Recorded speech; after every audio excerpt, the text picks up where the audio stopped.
तो जगह जगह गुमराही, जगह जगह परेशानी, जगह जगह इंसानों के दीन और ईमान और अकीदों को तबाह बर्बाद किया जा रहा है। फरमा आखिरी जमाने में मोमिन की मिसाल कल अर्ज किया था, उस जानवर की तरह है जो अपने बच्चे को बचाने के लिए दरिंदों से कभी इधर कूदता है, कभी उधर जाता है, कभी किसी पनाहगाह में जाता है, कभी किसी पनाहगाह में जाता है। आज वही मोमिन का हाल है कि मौलाना किस स्कूल में दाखिला करवाएं, यहां भी गुमराही है।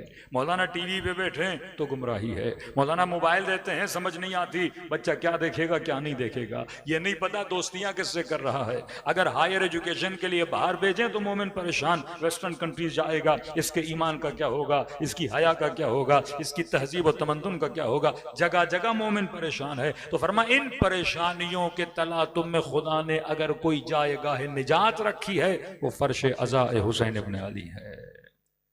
शिया दुनिया के किसी भी कोने में चला जाए, दुनिया के किसी भी कोने में चला जाए, मुहर्रम और सफर में हुसैन उसका पीछा नहीं छोड़ते। उसे बिल आखिर कहां पे लाके बिठाते हैं, फर्श अज़ाए हुसैन इब्न अली पे बिठाते हैं। फरमाया दुनिया पूरी कोशिशें करके तुम्हारे दीन और ईमान को तबाह करना चाहती हैं और हुसैन फर्श अज़ा पे बिठाकर तुम्हारे दीन और ईमान को बचाना चाहते हैं।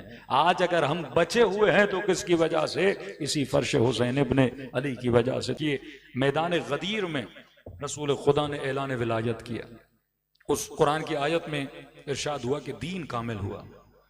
रसूल के आने के बाद दीन कामिल नहीं हो रहा, लेकिन किसकी विलायत के ऐलान के बाद? अमीरुल मोमिनीन की विलायत के ऐलान के बाद दीन कामिल हुआ। उस दिन परवरदिगार आलम ने कहा आज मुशरिक मायूस हो गए, आज काफर मायूस हो गए। क्यों मायूस हुए? क्योंकि निज़ाम इलाही को लाने का जिसकी जिम्मेदारी खुदा ने जिसके कांधों पे रखी वो 12 मासूम के कांधे पे रखी। फरमाए मोहम्मद वो तुम्हारी नस्ल में से होंगे। आज भी मुसलमानों का ख्वाब है कि पूरी कायनात में हुकूमत इस्लामी हो जाए। दुनिया से एक हुकूमत इस्लामी बर्दाश्त नहीं हो रही और ये ख्वाब उम्मत है कि पूरी दुनिया में हुकूमत इलाही नाफिज हो जाए। हदफ खुदा ये नहीं था कि किसी कोने में बैठ के मुसलमान नमाज पढ़े।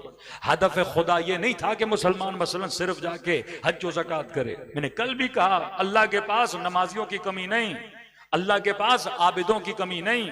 ऐसे ऐसे फरिश्ते जो दिन रात रुकू में, सुजूद में, तस्बीह इलाही में मशगूल। खुदा को सजदों की जरूरत नहीं, खुदा को बंदगी के साथ साथ हुकूमत इलाही की जरूरत है कि पूरी कायनात के कोने कोने में हुक्म खुदा को नाफिज किया जाए, निज़ाम इलाही को नाफिज किया जाए, कलमे ला इलाहा इल्लल्लाह को बुलंद किया जाए। अब सवाल है कौन इस निज़ाम को नाफिज करेगा? अली का हाथ बुलंद करके कहा मन कुन्तु मौला फहाजा अलीयुन मौला।